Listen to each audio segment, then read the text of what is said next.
right, good evening. It is 7 o'clock in Gardner, Kansas. Excuse me. Call the meeting to order. Please rise and join me for the Pledge of Allegiance. Allegiance to the flag of the United States of America and to the republic for which it stands, one nation, under God, indivisible, with liberty and justice for all.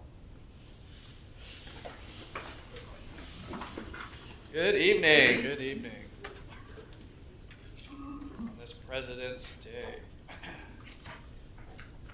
Okay, we have no public hearings, no presentations, so we'll move right to public comment. So members of the public are welcome to make comments about city matters or items on the agenda that are not part of the public hearing. If you wish to come forward, please limit your comments to 5 minutes or less. There's a 5-minute time clock to your left. That being said, come forward and state your name and address for the record, and the podium is now open. All right, seeing no one coming forward, we will move to committee recommendations. Consent agenda, just exactly. Not a good way to start, is it? Okay. Would the council like to remove an item on the consent agenda? Do I hear a motion to approve consent agenda? So moved. Second. Motion Deaton, second McNear. We approve consent agenda. All in favor? Aye. All opposed? Abstained? Consent agenda passes. No planning and zoning consent. We'll move now to committee recommendations. Committee recommendation number 1, consider adopting an ordinance approving a rezoning from RP2 Plan 2-Family Residential District to RP4 Plan Mixed Density Residential District and associated preliminary development plan for 59 duplex compact lots on 17.9 acres located north of 167th Street and Poplar Street. Ms. Brewster, welcome. Thank you. The proposed Magnolia Fields development, I always want to call it farms, is before you this evening for rezoning. They're rezoning from RP2 to RP4.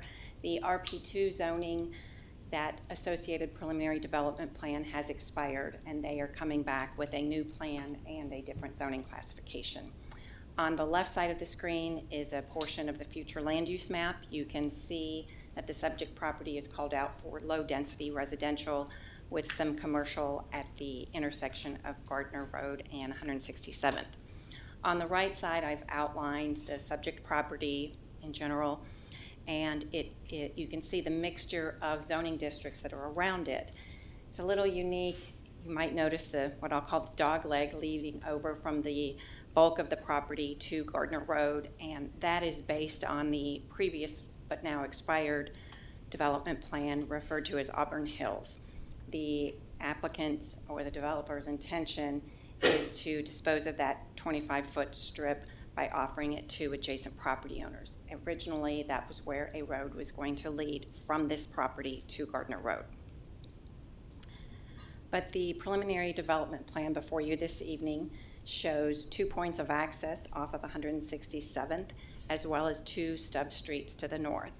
The stormwater detention is located in the lower left corner, and they're proposing a walking trail on that parcel as well.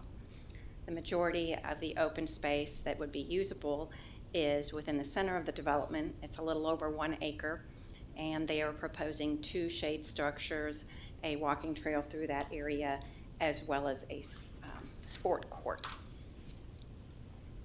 The applicant does anticipate developing this as a single phase.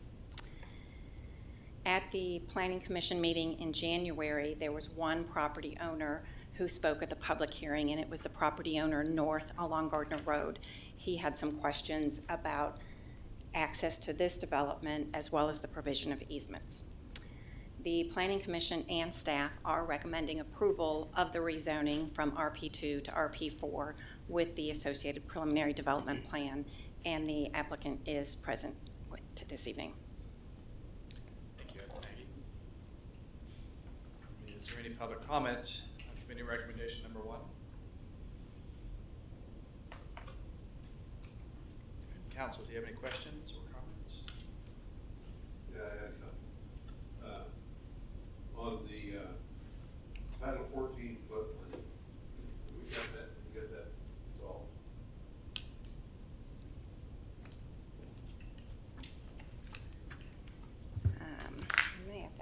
little bit of help here, but let me pull up the report. So the condition that you're referring to, number one, related to the floodplain and stormwater, this is their preliminary, and we do have a preliminary stormwater plan. I just want to make sure it was, that's all I had. Yeah.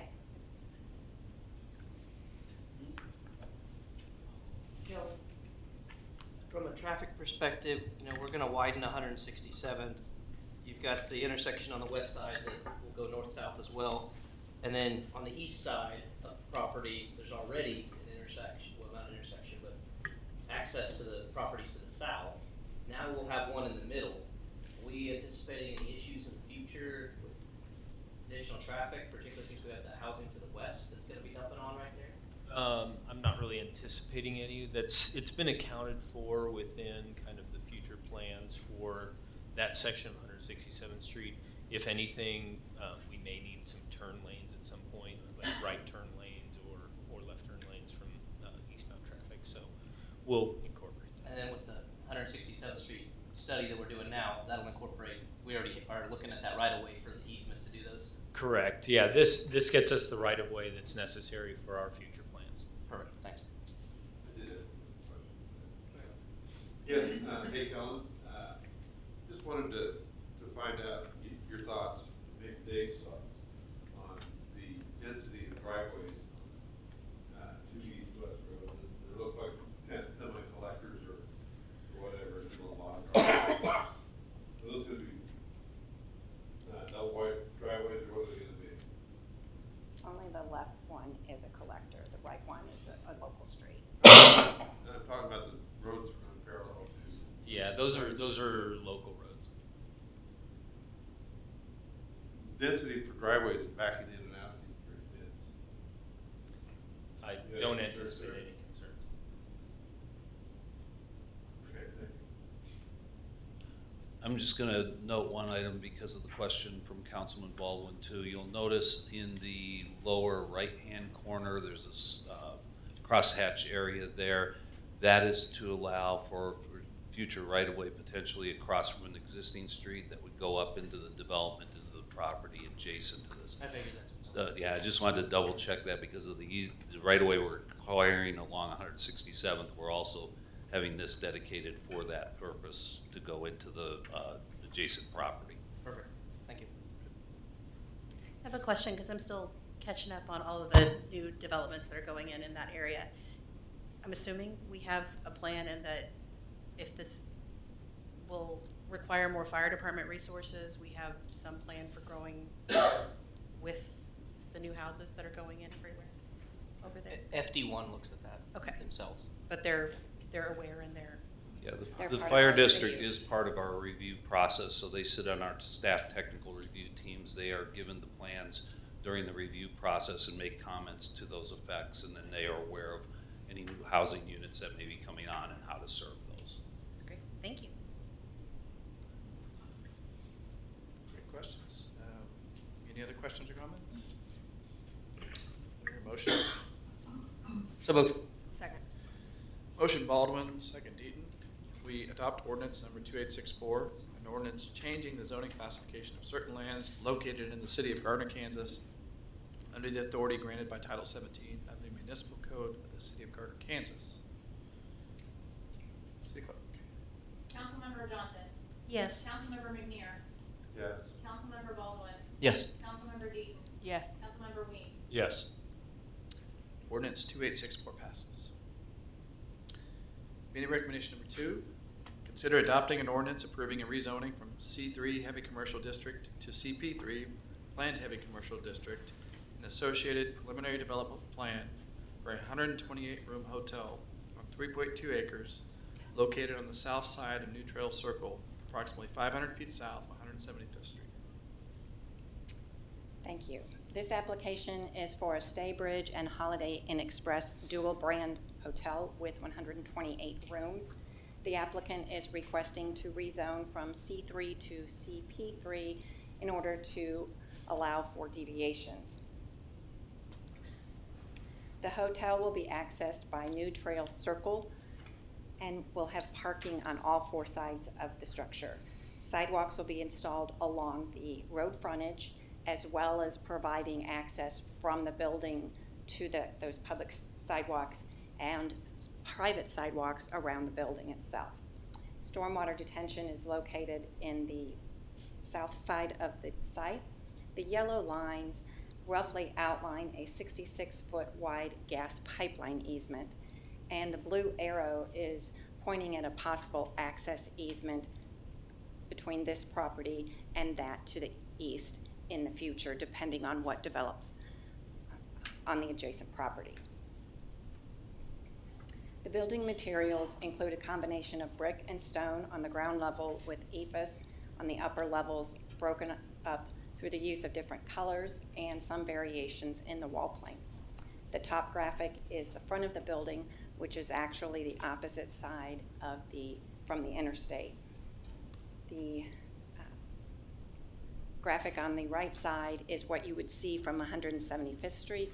However, there is land between this building and 175th that we would expect additional development to occur.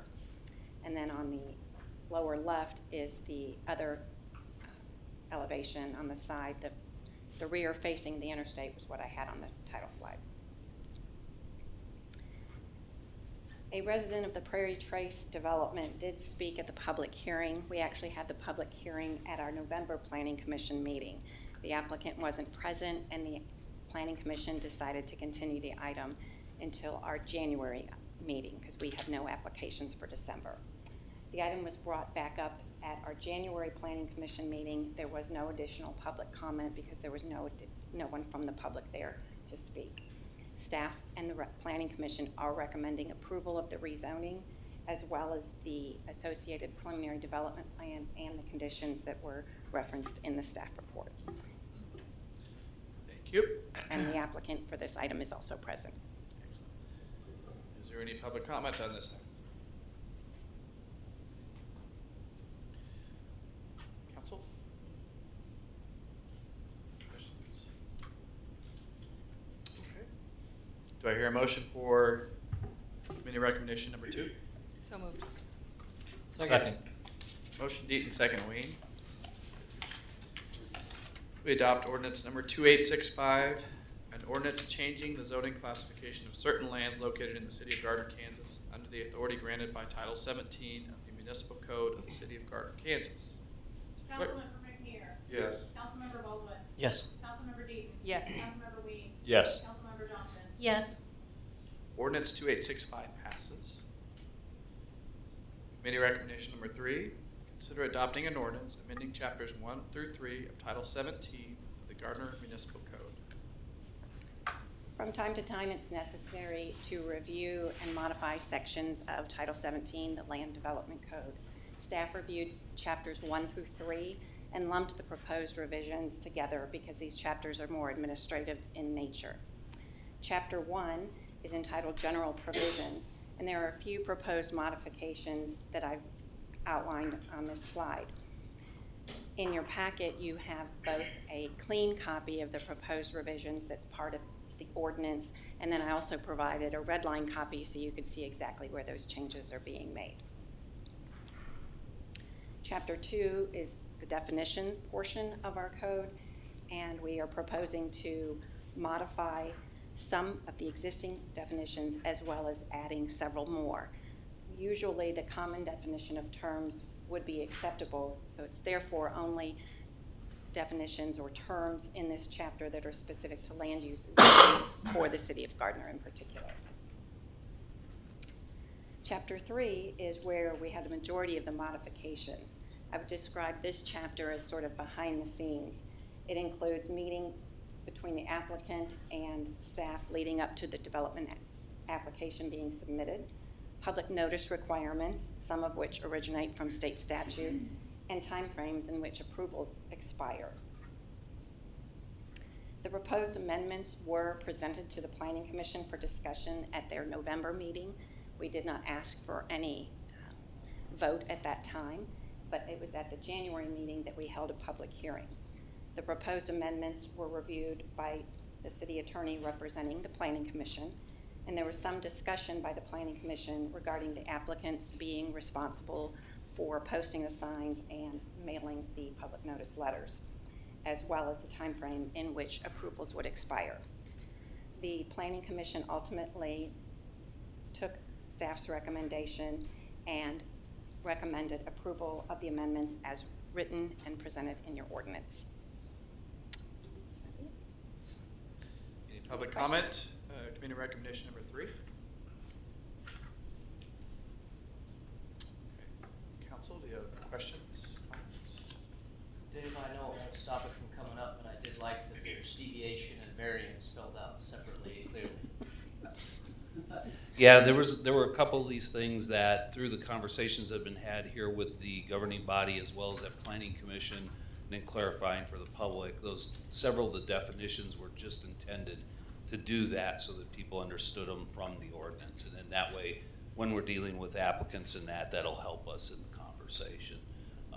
That was mostly our concern with the definitions. Some of them weren't really clear as to what they meant. They were a little bit more general in nature or gray at times, so we made sure they kind of applied to our conversations.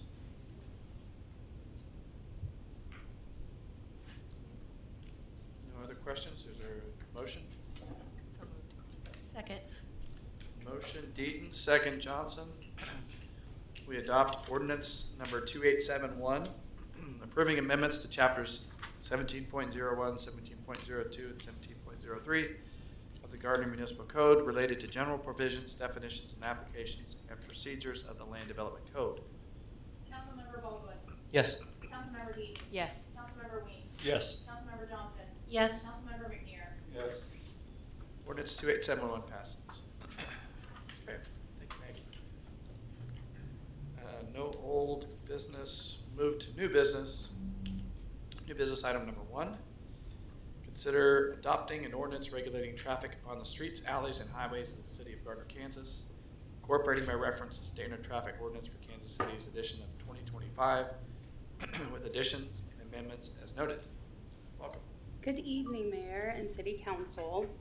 I come before you this evening to ask for your consideration in adopting the annual ordinance incorporating the standard traffic ordinance for Kansas City's edition of 2025 with additions and amendments as noted. While the standard traffic ordinance for Kansas City's edition of 2025 includes few changes this year, I had previously presented the governing body in December of 2023 with the proposal to adopt the standard traffic ordinance for Kansas City's edition of 2023. Including in that edition was for a violation to be added that related to the noncompliance of updating a driver's license. That did not pass. We actually amended it and took that piece out. And so I am now reintroducing that as I received a lot of feedback from multiple officers regarding the critical impact that updating a driver's license has in notifying families in the event of accidents. And so by having incorrect addresses, it can create delays, potentially preventing loved ones from reaching a victim or discovering the incident through alternative means. Also notifying the wrong family or the wrong person. And so I did put that back in to look for you to reconsider making it a violation that our officers would be able to write a citation if you did not update your driver's license. The state statute requires 10 days to update your driver's license of an address change. I did go online to see how easy it was because I've heard that it's online. It's literally filling out a form. I feel like it was easier to fill out than actually finishing my Amazon Prime shopping. And so all you have to do is print out a receipt, put it with your driver's license, it makes you in compliance. And so I have added that back in for your reconsideration of that violation. And then furthermore, the proposed ordinance incorporates our routinely added provisions addressing careless driving, penalties for driving under the influence, including third offenses, vehicle idling, parking restrictions, the prohibition of compression release, engine braking systems, and the establishment of maximum speed limits for city streets and parks. The adoption of this ordinance also includes routine updates such as revising all year references to 2025, repealing prior ordinances, and ensuring statute numbers that align correctly with state statutes. So I would ask that this council to please consider adopting the proposed ordinance incorporating the standard traffic ordinance for Kansas City's edition of 2025. Thank you, Amy. Do you have any public comment? Okay. Council, you have a question? I had a couple. So one, I appreciate officer feedback because sometimes we make decisions and don't understand how they can impact the day-to-day working of any staff. So that's really good to know. I just want to confirm, so it's a 10-day thing and then a citation can be issued, but it can still be at officer discretion if it's at 11 days, oh my gosh, the power was out, a big snowstorm, you know, whatever, but it will still be at officer discretion. They just are able to write the citation, correct? Correct. Okay. Correct. Couple of questions. You saw the address being updated. Is there anything else in the statute on the driver's license that needs to be updated? So it has to be renewed. It can't be expired. It can't be revoked or suspended. So there's a whole section that includes all of that. So the standard traffic ordinance weirdly does not include updating of a name change or your address change. State statute does, but our standard traffic ordinance doesn't include it. And so many cities have added it because our officers are stopping people in town and have routine traffic stops where they're checking that driver's license. So we see a lot of it, but we can't write a violation for it. If a state trooper stops that same person, they can write a violation for it, but the city of Gardner officers cannot. And so, but there is a whole section on driver's license and what you're required to do for that. This is just for the change of address that isn't included. I guess I just wanted to know, are things like height and weight, and all that kind of stuff, considered updates on a driver's license? No. In fact, when you fill out the form, it doesn't ask you to update that information. That is only updated when you renew your license. So that's not a violation. No. Someone gains 30 pounds or loses 30 pounds, that's not. Not that I'm aware of. I mean, the DMV doesn't have scales there. They let you tell No, them what their weight is. So I think I know this sounds a some of little us have ridiculous, fudged but on that. if somebody loses 50 or 60 pounds, they're gonna look completely different than what they did before. And that could change the appearance, which would be a change in their information. I just wanted to make sure that we were squared away with that. And so, yeah, so that I have seen in the standard traffic ordinance or state statute, that I have not seen anything that there would be a violation if they weighed you, or even glasses. I mean, they renew that, or hair change. I mean, we all change our hair frequently. So I feel like based on when you renew your license, you get your picture, which I will say they just added that you can renew it online. So I just renewed my driver's license online. They used the old picture. If I got pulled over for a speeding ticket and got asked to stand on a scale, I'd be mortified. You had the It truck would scales, slow down right? traffic, right? The point is, I just wanted to make sure that we're just limiting this to addresses and that kind of stuff that may change more often. I think you're good because the section literally just says any address or name change. It Okay. doesn't say anything else, so I think the rest is out of the scope of this. Okay, good. I just had a few quick questions. What is the cost of the citation if they would actually get one? So actually, it isn't a set fine. So the judge or the prosecutors can offer a deal. I will tell you, the goal is to make people become compliant. Right. So most generally, if you would provide proof that you took care of it, it would be a dismissal. And then if maybe sometimes, like if your driver's license expires and it's been within 3 days and you bring in an updated one, they'll dismiss that with no charge.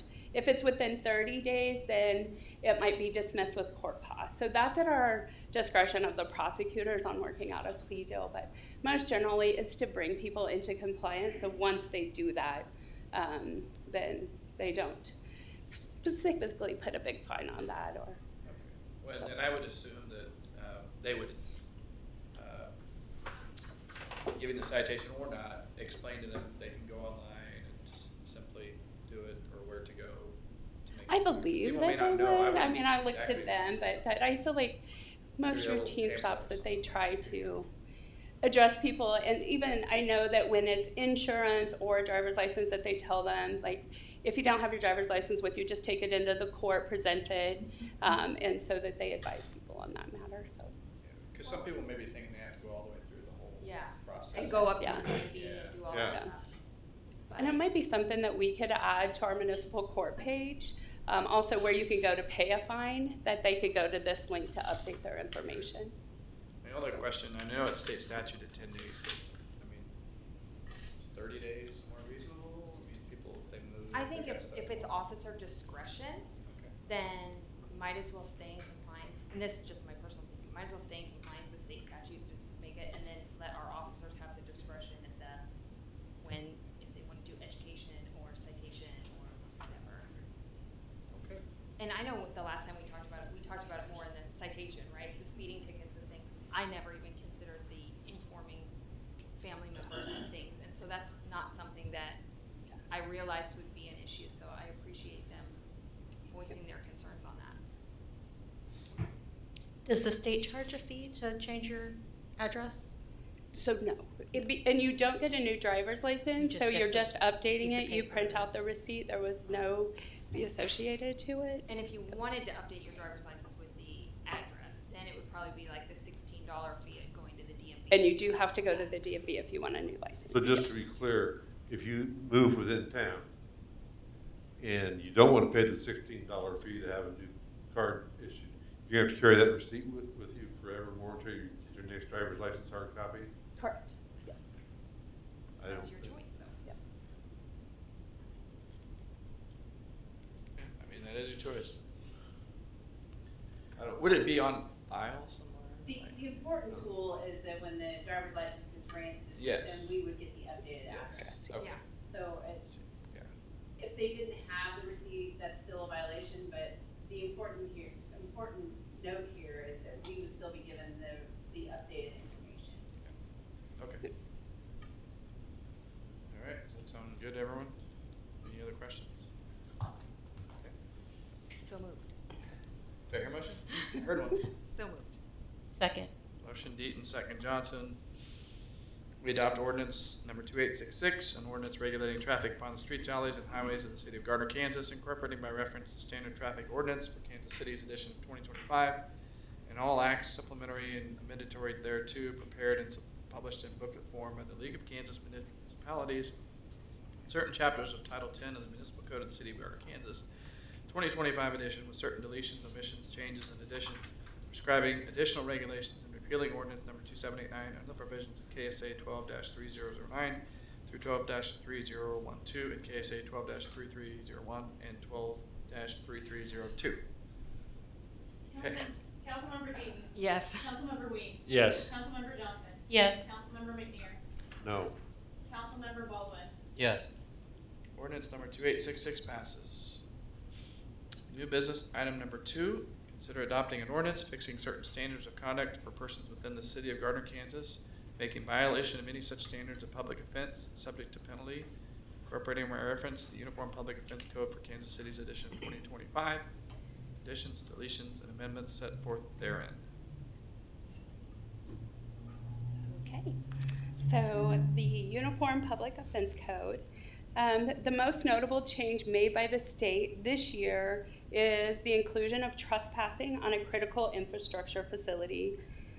The amendment applies to facilities such as electric generation plants, substations, water supplies and diversion systems, production and treatment facilities, storage sites, wastewater treatment plants, pump stations, and comparable infrastructure. So that was the biggest thing they've added.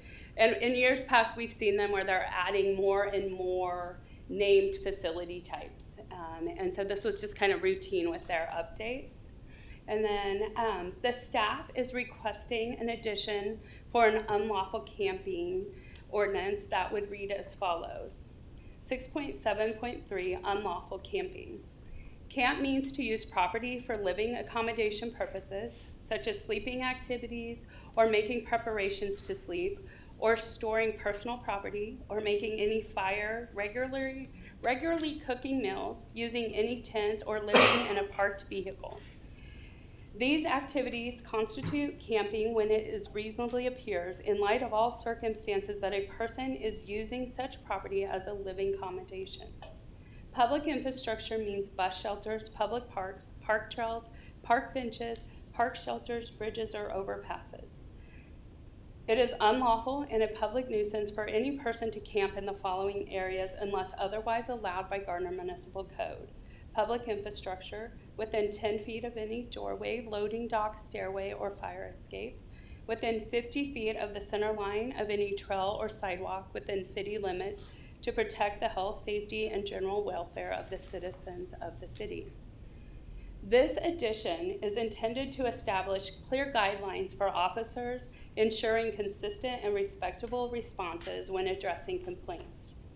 It creates a violation classified as a non-class misdemeanor, which does not carry predetermined fines or penalties. Instead, it allows the courts, once a violation would be written, to look at the circumstances. Penalties may be set by a range of $0 to $500 max, or a confinement of 0 to 30 days in the in the jail or the residential center. And it also gives them the freedom to do things such as, say, diversions, where they would have to meet certain requirements and then fines could be dismissed, or no confinement. So it would be at the discretion of the court. There are no state statutes that say that they would have to be penalized a certain amount, or that they would have to spend 48 hours minimum in jail. It actually gives the court the freedom to address the situation. Other violations, such as trespassing, can include those fixed costs or fixed confinement or loitering, those kind of things. And so this is a lesser crime violation that gives the court more freedom to kind of address any type of situation that would arise that an officer would write the violation. The overarching goal is to connect individuals with resources that promote stable housing while maintaining the safe and sanitary public spaces. Also, with the UPOC adoption, we routinely incorporate provisions addressing criminal littering, riding or leading horses on the Gardner golf course, disturbing the peace, unlawful juvenile activity, public urination or defecation, explosives including storage and transportation of nitroglycerin, discharge and sale of fireworks, permit applications, requirements, inspections, violations, and penalties, burning bans related to fireworks stands, prohibition of sexually oriented businesses, coin-operated devices showing explicit films in establishments featuring nude or similar entertainment. We also have added section 9.9.7 for the possession of marijuana penalties, 9.9.7b, use or possession of controlled substances, simulated controlled substances, and drug paraphernalia, those penalties, and that includes that third offense that we didn't have penalties for. Consistent with past practice also, the city will omit buying sexual relations, unlawful use of communication facility. These offenses will actually continue to be prosecuted under the Johnson County District Court. And then additionally, section 10.13 was omitted, which prohibits barbed wire fences. So that would be deleted as well. So the adoption of this ordinance will update all references as well to the 2025 edition of the Uniform Public Offense Code and align statute numbers with the numbering system. The proposed ordinance incorporates these provisions, additions, deletions, and amendments. So I'd ask the council please consider adopting the proposed ordinance incorporating the Uniform Public Offense Code for Kansas City's edition of 2025 with additions, deletions, and amendments as noted. Any public comment for new business item number 2?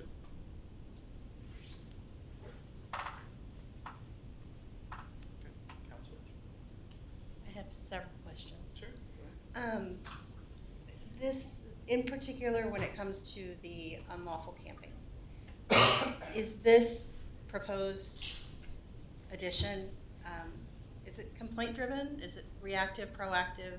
What's the impetus for this? So I feel like it is somewhat complaint-driven as well as proactive. We have seen a lot of other cities adopting the unlawful camping or illegal camping just to be on the front end of something instead of becoming reactive, as well as in the event that you do have a situation where you've tried to pass on the resources, that this gives an officer the means to actually write a violation that may move them closer to a resource, such as that, based on a diversion, that they may have to try to maintain a level of employment or reach out to some of our agencies in town that are very helpful. And so it kind of helps push them to those resources.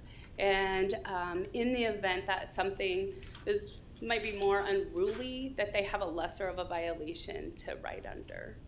Can I add something?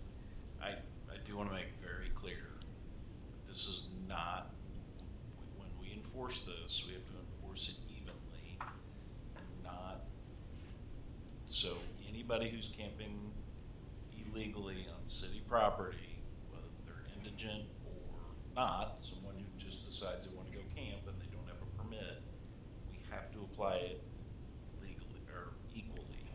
If we don't, we can be subject to legal challenge. So now there is a provision in here that allows for people to properly secure permits and do it that way. But there have been legal challenges to ordinances like this, so we have to apply it uniformly. That was going to be one of my questions too. What are do we have alternative legal places where people can sleep if they need to?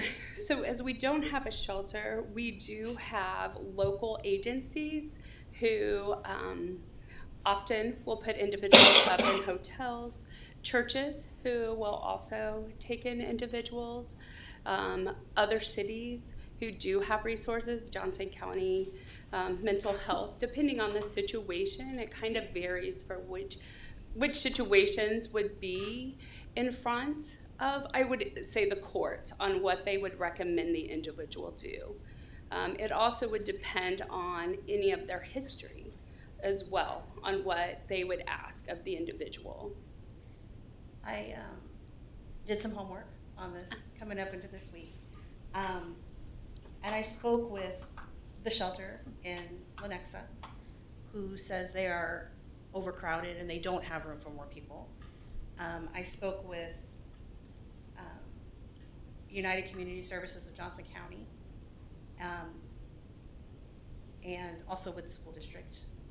We have here, just in Gardner, 21 unhoused students. That doesn't even include like their families, just 21 students, which actually is almost 40% of the unhoused students across all of Johnson County.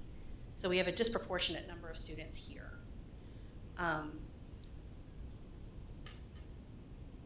60% of the unhoused people in Johnson County live in the shelter in Lenexa, but that's why they're full and they don't have space.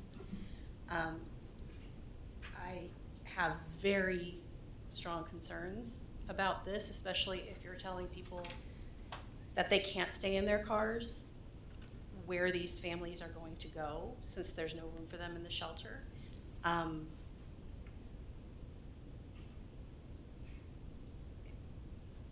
Especially when it comes to students and their families, anything that would shift them further away from Gardner will make it harder for them to get to school. If they can't be within walking distance, if they can't be where they can get to school, in which case you're taking what's already a problem and compounding it. If you have an ordinance that has to be, to meet challenges, has to be applied evenly across the board, take unhoused people who don't have finances and give them a citation or put them in jail. They don't have money to pay a citation. Putting them in jail is not going to do anything to help their efforts in getting a job. So that's where, you know, a lot of my concern with this comes in, is specifically with how it would impact unhoused people in Gardner. Have we considered any like narrower language that might address some of the concerns and the complaints, but still provide for people to have a place where they can sleep in their car or pitch a tent if they need to when the weather's nicer? So I think that would come from the governing body on what their, I guess, goal is in how we handle the situation. And I'm going to turn to you to say I'm not really sure that we have a large situation that we're seeing in our parks. So we don't have a large situation, but when we did have an instance of someone staying on the Greenway, we received a lot of complaints, and the only tool we had was to continue to ask them to move along, which we did because they did not want to get any type of help because of some mental health issues, or write them a trespassing ticket, which, as she explained, is a minimum fine. So we were trying to find a way to not give them a minimum fine, but to be able to compel them to get help. So our concern was when we introduced this, which was a while ago, that we were going to go into the winter and we were going to have a problem because we couldn't get this individual to move from the Greenway. And while I was getting calls from people wanting me to rent space to house him in New Century, which I didn't even know how to respond to that. So we were trying to help this individual, but we had no tool to compel them to get help. We had no tool to, like this way we could use the court system to help us compel this person to stop living on the Greenway, to be able to get some mental health treatment, because the root of the problem was a mental health problem. So that is kind of the history behind this. We didn't have a tool for that. I don't know of any place that would be appropriate for people to pitch a tent in Gardner where we could manage that and manage the trash and the problems that come with that, the safety hazards. If you wanted to strike the language about living in a car, that would be the government, your choice to do that, or to change that. But I do feel like this language gives us some tools to help people get some help. Go ahead. So when I first read this, I kind of went down the path you did, Kelly. And I thought, well, we already have loitering, we already have trespassing. What's the issue here? Disturbing the peace. So if I'm understanding it right, this gives us another tool that's in between those two. And not necessarily a fine, but walk me through it. You pick me up, or you come to my tent, and then you give me a notice to appear? Well, typically what we do is we try to provide resources. We'll bring the CIT co-responder from Johnson County Mental Health. We'll coordinate with the schools. We've never ran into a juvenile. That would be a whole different scenario, honestly. But we would connect as many resources as we can. That would be the very first step. Probably the second step. When we were needing to find compliance, we were probably at step 10, like 10 times of asking this individual, please stop sleeping on this bench. So resources and education is by far the goal. Making sure they're safe, making sure they're not freezing, making sure they're in out of the weather. That's our goals. So we would introduce them to all the resources. In the event that they said, I don't need mental health, I don't need your resources, I don't want any of this help, because we're currently working with another person right now, trying to get them, which I think we've made some strides. The compliance issue piece is further down, the citation. That would be like, hey, we've tried everything. We can't get them to take any of our resources, so now we're gonna have a judge order them to take these resources. Can I ask about the parked cars? Do you have complaints, or has that been an issue that you've noticed? People, sleeping in their car? We've only had one complaint, and that's been more recent since after we submitted this for consideration. And we've been working with that individual to try to get her some resources. I think we finally made some headway.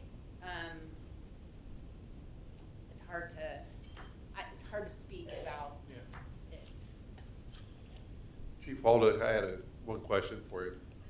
I know that at one time, I'm told that at one time, the police department had a credit card that was funded by several of the local churches for cases of extreme temperatures. Is that still available to you to use as a tool?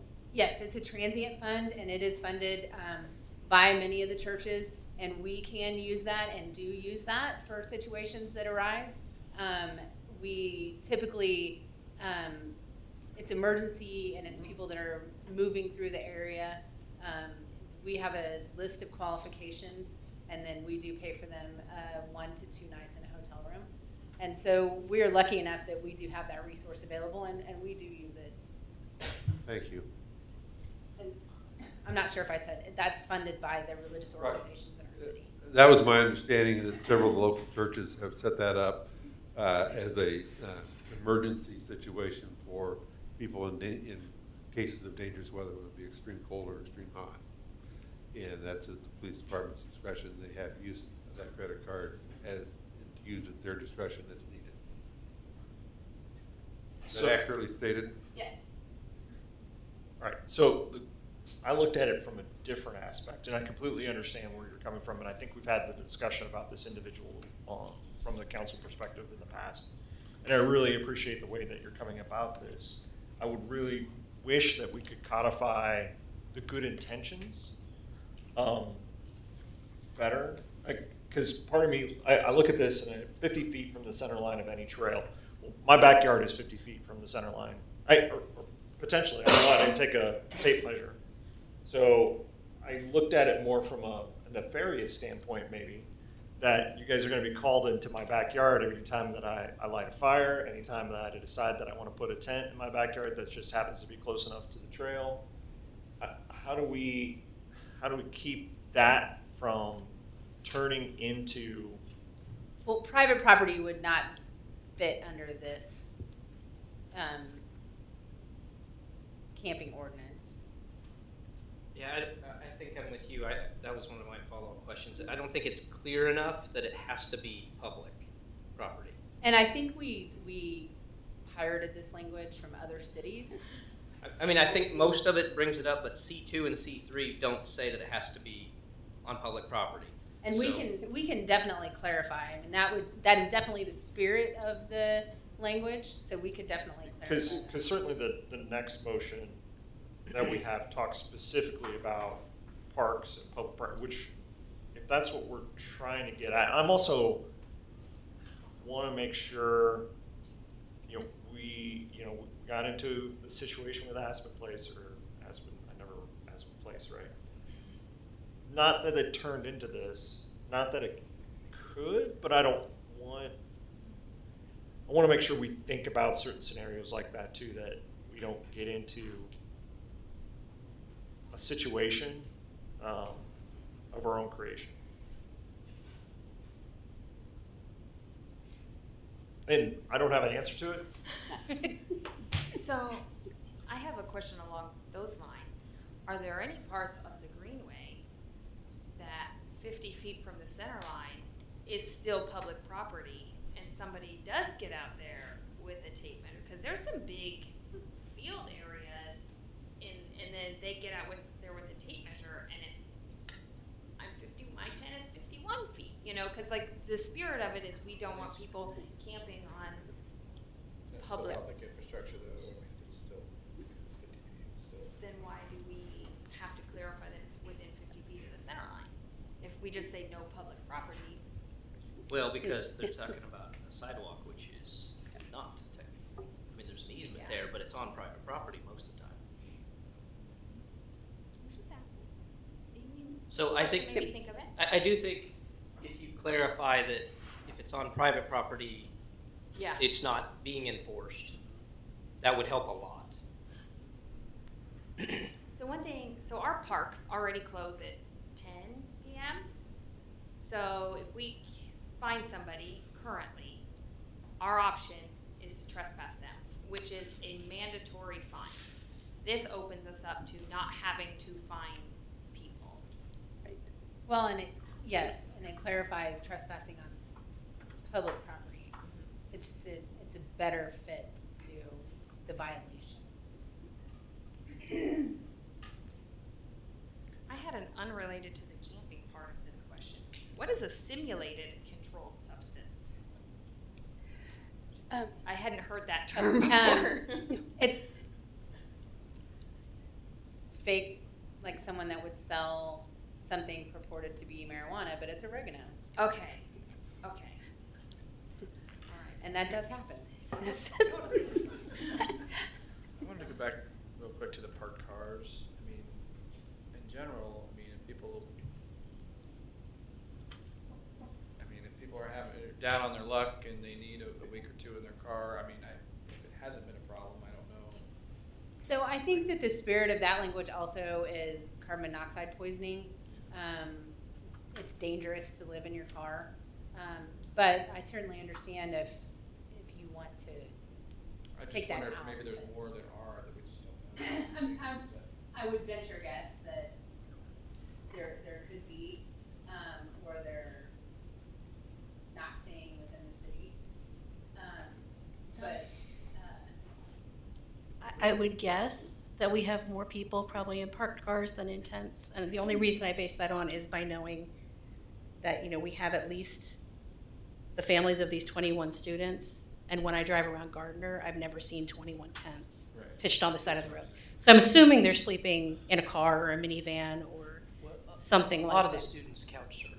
They end up in other homes that aren't their Staying own. with a friend or whatever. But that's still considered unhoused to our school district if it's not their home. house. If they're staying at a friend's house in a permanent or semi-permanent situation. So not all 21 are staying either in a tent or a car. Some of it is just with a friend. But they would still have families who were staying somewhere. So it just feels to me like doing a whole unlawful camping ordinance could have a negative, like it could negatively affect more unhoused people than it would help fix this issue that we're having with one gentleman who was sleeping on the bench.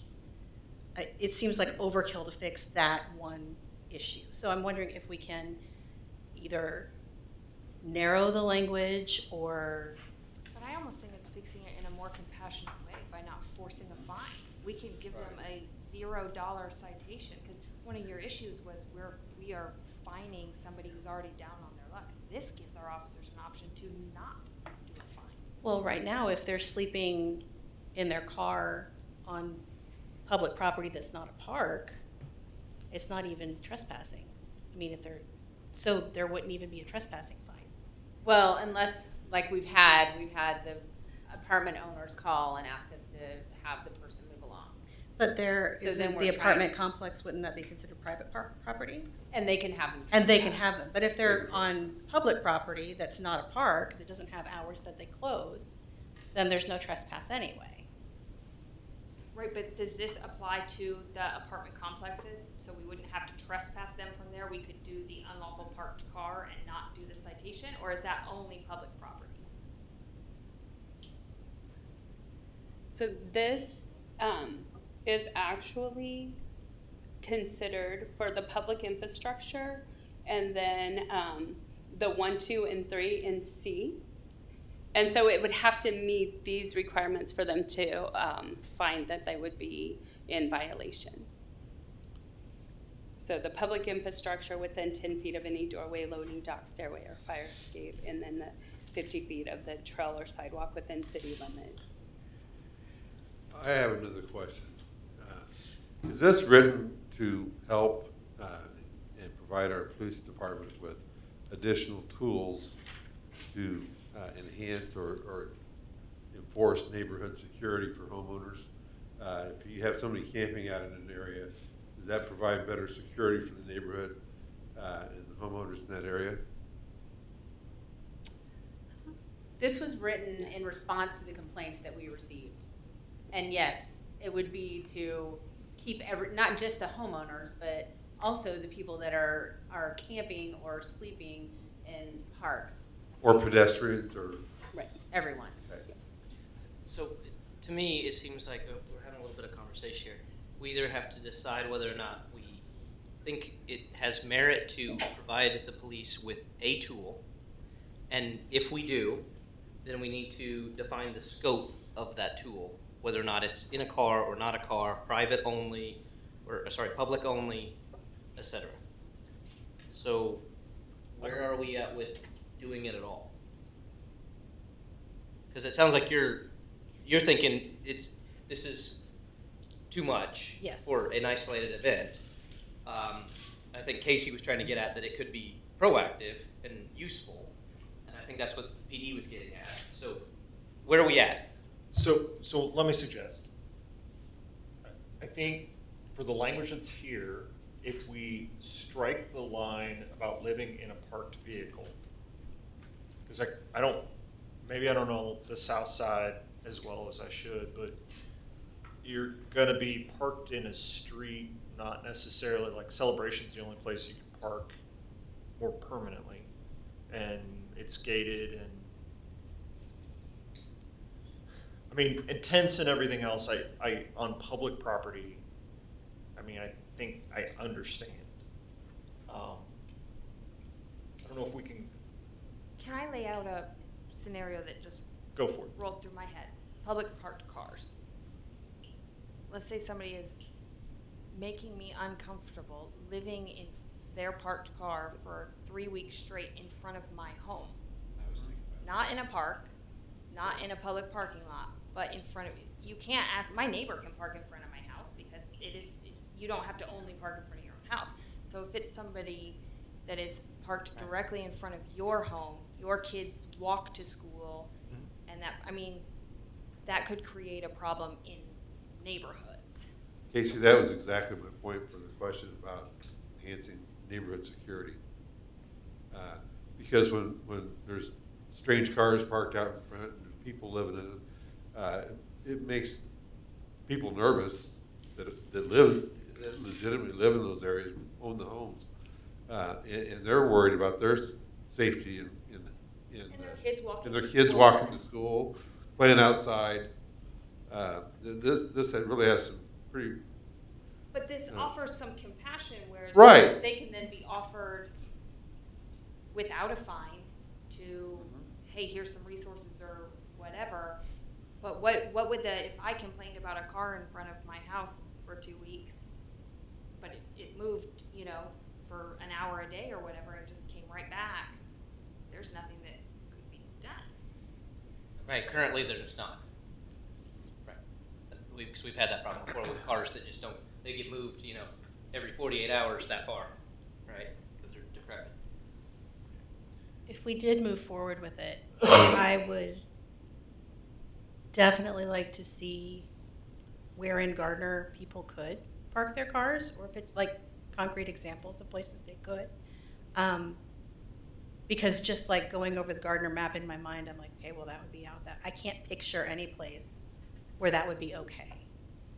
I would also absolutely want to see like if those penalties could be codified into like this step 1, step 2, step 3, so that there's a definite process that would be applied evenly across the board, because it would have to be to not be challenged.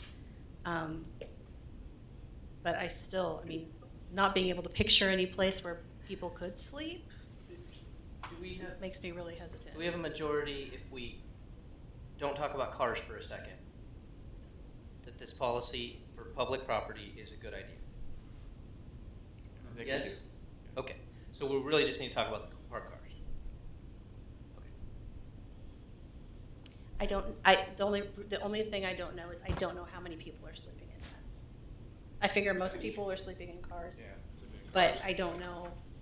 But I think I mean, this would most likely be complaint driven with the cars, and if you haven't had complaints at this point, Yeah. well, the worst you can do is go out there and say, hey, you can't stay here, move along, right?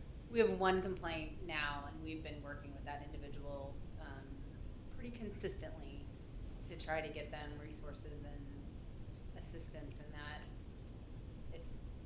There's just a lot of different things going on there. What has been your experience with the resources? Like, I know the shelter is overfull. What are the other resources? Are they overtaxed also? It's really Johnson County Mental Health is what we rely on the most. And they do provide assistance, and there's emergency housing and different things like that. The one individual that we're currently working with is employed, and so there is going to be some access there. But like the shelter was full before it opened. Right. We have not used it at all. So we really we try to point them to the warming centers during the day, and then help them just find resources through Johnson County Mental Health and the emergency housing at night. Have you But- ever had somebody that wanted assistance that you couldn't find assistance for? No. I just wanted to say too, another resource that we have that we've utilized through court, and I also oversee utility billing, is the Southwest Johnson County Multi-Service Center. And then they also work with churches. And then I feel like you mentioned Aspen Place earlier, we kind of saw our organizations come together, like the Hope Market, Joyce Closet. And so I feel like sometimes when somebody is forced to look for those resources, they don't know where to start, and that I feel like we have a great staff on trying to help and educate in our customer service and to try to provide that information to them of where they could reach out, such as the Southwest Johnson County Multi-Service Center and those other organizations that have always stepped up.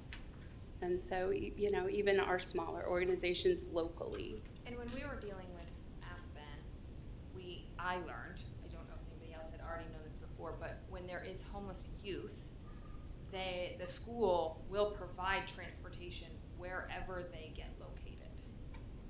So they can stay in Gardner, and the Gardner school system will provide transportation. If that means if some of them got placed in Lee Summit, we found a way to get them from Lee Summit back to the Gardner schools so they could still attend school. And that's I don't remember the law or rule or whatever it's called, but there was a name for it. I think it's a federal assistance program. They'll send buses or vans. They send vans to pick them up. Because I know that was a concern of yours, and that was something I learned in Aspen. I didn't know it ahead of time. So the kids, if there are unhoused kids that we then find assistance for outside of Gardner, they don't automatically get removed from Gardner schools. They still get to go to school here. I think the spirit of this is to be compassionate, to be positive. And if we did move forward with this, I think it's something that we could always come back to if we found that it wasn't, if it was Good point. creating issues. So Certainly putting them in jail does not solve the problem. Right. They just get out, and then, so that is not our goal at all. And then I had, outside of this, okay, so fire. We have barbecue grills that we provide out there. Is it open fire? Because I think it just said fire. I just want to make sure that we can still use, and then regularly cooking meals would not include if I was out there barbecuing at the park provided barbecues, correct? And it does start out with the means to use property for living accommodation Okay. purposes, and then I thought so. I just wanted to, when I saw it, all I thought about is like, we provide barbecue grills at some of our parks, and then I would need a fire to use that. So I just want to know open flames. all right. So in general, is there a general consensus to move forward? Got some concerns. So unless there's more discussion, we call for a motion. So moved. Second. Motion McNear, second Deaton. adopt ordinance number 2867, an ordinance fixing certain standards of conduct for persons within the city of Gardner, Kansas, making violation of any such standards a public offense, subject to penalty, incorporating by reference the Uniform Public Offense Code for Kansas City's edition of 2025, and all acts supplementary and amendatory thereto, prepared and published in booklet form by the League of Kansas Municipalities, repealing all ordinances and parts of ordinances in conflict herewith under the provisions of KSA 12-3009 through 12-3012 and KSA 12-3301 and 12-3302. Councilmember Ween. Yes. Councilmember Johnson. No. Councilmember McNear. Yes. Councilmember Baldwin. Yes. Councilmember Deaton. Yes. Ordinance number 2867 passes. New business item number 3, consider adopting an ordinance amending chapter 12 of the municipal code regarding park regulations. Okay, so with the passing of the ordinance 2867 incorporating the Uniform Public Offense Code for Kansas City's edition of 2025 with additions, deletions, and amendments as noted, it is also necessary to adopt an ordinance regulating illegal camping in public parks in the Park Regulation, Chapter 12, Section 2 of the Municipal Code. The addition to the park regulations would be as follows. 2-301, overnight camping is hereby prohibited in or on city land except when posted or by special permit. Overnight camping on city park property shall be allowed only by special permit issued to organized sponsored groups and or for designated city special events designated by the Director of Park and Recreation. So I would just ask that the council pass an ordinance authorizing the general housekeeping to amend this section of Chapter 12, Section 2 of the Gardner Municipal Code relating to park regulations. Okay. Any public comment on this item? Council, any questions? For that special permit, Jason, do we have a fee associated with that?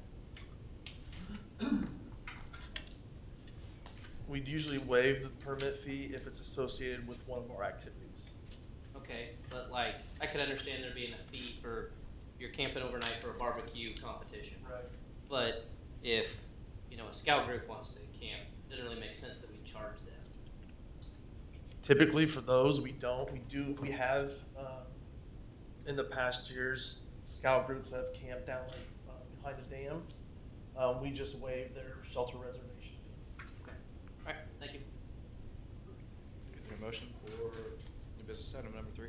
So moved. Second. Motion McNear, second Deaton. We adopt ordinance 2868, an ordinance amending chapter 12.30 park regulations of the Gardner Municipal Code. Councilmember Johnson. No. Councilmember McNear. Yes. Councilmember Baldwin. Yes. Councilmember Deaton. Yes. Councilmember Ween. Yes. Ordinance 2868 passes. Thank Business you. item number 4, thank you, Amy. Consider adopting an ordinance amending chapter 6.05 animals. Welcome. Good evening. Our current ordinance for pet licensing states that any pet 3 months or older must be licensed within the city. In order to be licensed, it requires a rabies vaccination. Through this process, we've learned that most veterinarians won't do the rabies vaccination until closer to 12 weeks and older. In doing research with other agencies nearby, their ordinances, as well as speaking to our local veterinarians, the recommendation was to change the ordinance to read that it would be 6 months or older, and so any pet 6 months or older would be required to be licensed within the city. So our recommendation would just be to increase that from 3 months to 6 months. Any public comment? Council, do you have any questions on that? Just in general, obviously the reason that we license the pets is one, so that we can get them back when they're lost, but also to know if they have had their shots. Is there a reason that we need to have a fee for that license versus just saying, show me proof, like my change of address receipt, that says, yes, I have my rabies vaccination? Our fees are fairly minimal and frankly cover our costs for our tags and so on. the cost of tags and the cost of our software. That it's generally what it covers, and I could do the math. It probably doesn't cover it. The fees also vary. I have dogs. They vary depending on whether your dog has been spayed or neutered or microchipped. So you're going to have a higher fee, but that also, I think, that tiered fee system probably encourages people to be responsible pet owners. We introduced the tiered system last year to incentivize microchipping and to spay and neuter your animals, so we don't have the stray problems. Yeah, I agree with all that. I guess I'm just looking at it as, there are several that will come up and say, this is just another personal property tax. And if I can prove that I have rabies vaccination, why do I need to even get that license or have the tag? Are we gaining a whole lot here by doing all of that? Or is it just the machine's turning but nothing changed? We can do the math and let you know. I'd be curious. I mean, we can discuss this separately, but yeah. Okay. Thank you. So for now, we'll just vote on this. Yeah. Is there a motion? So moved. Second. Motion Johnson, second McNear. We adopt ordinance 2869, amending sections of Chapter 6 of the Gardner Municipal Code relating to animals. Councilmember McNair. Yes. Councilmember Baldwin. Yes. Councilmember Deep. Yes. Councilmember Ween. Yes. Councilmember Johnson. Yes. Ordinance 2869 passes. New business, item number 5. Consider adopting an ordinance amending section 8.20.030C1C of the Gardner Municipal Code relating to the party before which a hearing regarding order to abate requirements for violations of GMC 8.80 vegetation and health nuisances shall be held. Good Heard evening, party Mayor. in there, but this does not sound like a party. It is not. It is, in fact, just a housekeeping item for you. So recently it was discovered that violations of GMC 8.80, vegetation and health nuisances, have an appeal process regarding orders to abate that is inconsistent with the general order to abate appeal process for all other violations in GMC Title 8 property maintenance. While all other violations of GMC Title 8 allow for a hearing before the city administrator in order to determine if a violation has occurred, GMC 8.80 requires an alternative hearing procedure for orders to abate, requiring such hearings be held before the Building Code Board of Appeals. After research, it has been determined that the Building Code Board of Appeals is the inappropriate body for such hearings. The guidance provided within the municipal code states that the Building Code Board of Appeals exists to hear appeals relating to GMC Title 15 building codes, specifically the city's interpretation or application thereof, or appeals relating to alternative quality construction methods not contemplated or covered by the codified building code. There is no mention of the codified property maintenance code, GMC Title 8, and no methodology or guidance for the nature and or procedure of a hearing related to Title 8 is provided.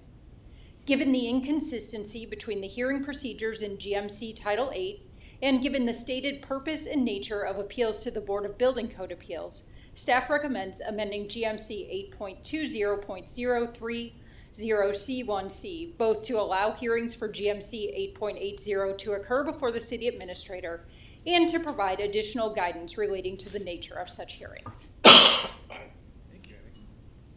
Is there any public comment on this item? Council, any questions? Do we know how it happened or how long it's been like that? We don't know exactly how it happened, but looking back at the genesis of the ordinance, it looks like that was actually put into place before the Board of Building Code Appeals even existed. So I think it was a case of let's copy some ordinances from another city 15, 20 years ago, and it was put in place without the thought of what that board would actually do. So this is just a cleanup of that. Okay. Thank you. Is there a motion? So moved. Second. Motion Deeden, second McNear. We adopt ordinance 2870, an ordinance amending section 8.20.030C1C of the Gardner Municipal Code relating to the party before which a hearing regarding order to abate requirements for violations of GMC 8.80 vegetation and health nuisances shall be held. Councilmember Baldwin. Yes. Councilmember Deep. Yes. Councilmember Ween. Yes. Councilmember Johnson. Yes. Councilmember McNair. Yes. Ordinance 2870 passes. New business item number 6, consider a resolution of the City of Gardner, Kansas, consenting to an assignment of the benefits arising under Resolution 2147 of the City Flint Trails. Good evening, Mayor, Council. Back on July 15, 2024, the City Council adopted Resolution 2147, expressing the intent of the city to issue IRBs in the principal amount not to exceed $25 million to finance a portion of the cost of acquiring, constructing, equipping a rental townhome project, including buildings, improvements, and equipment generally located at northeast corner of 167th Street and White Drive within the city. The purpose behind request for IRBs by the developer is so they would have a sales tax exemption on construction materials. The resolution before you tonight would provide consent to assign those benefits from Sally Development Incorporated to Flint Trails Investment LP. So really, it's basically changing the name of the company associated with the project. Staff recommends adopting the proposed resolution. Okay. Any public comment? Council, do you have any questions, comments? Okay, do you hear a motion? So moved. Second. Motion Deaton, second Ween. We adopt Resolution 2188, a resolution of the City of Gardner, Kansas, consenting to an assignment of the benefits arising under Resolution number 2147 of the City Flint Trails. Councilmember Deaton. Yes. Councilmember Ween. Yes. Councilmember Johnson. Yes. Councilmember McNair. Yes. Councilmember Baldwin. Yes. Resolution 2188 passes. Thank you, Matt. You're still here. Resolution, or new business item number 7. Consider adopting an ordinance amending ordinance number 2822 of the City of Gardner, Kansas, authorizing the city to make certain electric system improvements and authorizing the issuance of general obligation bonds of the city to pay the cost thereof, all pursuant to Charter Ordinance number 28 of the city, Unit 2, gas turbine upgrade, and repealing ordinance number 2855. On October 20th, 2025, the City Council approved ordinance number 2855 that increased the total amount of authorized amount to $5.01 million. Tonight's ordinance would basically increase it again to $5.125 million to cover an anticipated increase in the cost of issuance. We're expecting the underwriter's discount to go up in cost. And then we also, when we first amended it last year, we thought the project was done back in the fall, and we based the cost based on that, but we had a couple more invoices come in later months, so that helps explain the other reason for the increase. The staff's recommendation that you adopt the proposed ordinance. All right, thank you. Public comment? Council, do you have any questions or comments? Okay, is there a motion? So moved. Motion Deaton, second McNair. We adopt ordinance number 2872, an ordinance amending ordinance number 2822 of the City of Gardner, Kansas, authorizing the city to make certain electric system improvements and authorizing the issuance of general obligation bonds of the city to pay the costs thereof, all pursuant to Charter Ordinance number 28 of the city, Unit 2 gas turbine upgrade, and repealing ordinance number 2855. Councilmember Ween. Yes. Councilmember Johnson. Yes. Councilmember McNair. Yes. Councilmember Baldwin. Yes. Councilmember Deaton. Yes. Ordinance number 2872 passes. All right. Good job, everyone. That concludes our new business. We will move to council updates. Chief Waldo? I feel like I've already talked a lot. This week we'll be promoting Officer Rusolo to sergeant, and next week we have 2 new officers starting. One is lateral and one is new. Where does that put us in staffing? We have 1 vacancy. Nice. That's great. Knock on wood. Somebody.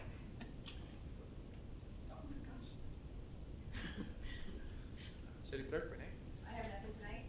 Matt, Finance? The next council meeting will have year-end financial report for you that kind of kicks off the entire budget discussion. Good. Hey, Nothing further tonight. City Attorney? Nothing for me. David? No, sir. Oh, okay. Parks and Rec? Anything? Nothing for me. Nothing for me. No? Kellen? Nothing from me. There we go. City Administrator? So on February 5th, I was sworn in as a new member of the Fire District 1 Advisory Board. so we will make recommendations to the BOCC similar to the previous board, so. Good. You have a representation on there. All right. Councilmember Johnson. Nothing. Councilmember McNair. I just had one question. Are we planning to have a budget retreat again this year? Councilmember Johnson is new this year and would probably benefit her as well as myself. Sitting for a second time. We certainly could. Yeah. Would be something. It's up to the body. Yeah. We, We could do like maybe a would be 4 meeting. You think be enough? Like a 6 to 7, or do you want a little bit longer? I'd like to see an event similar to what we had last year.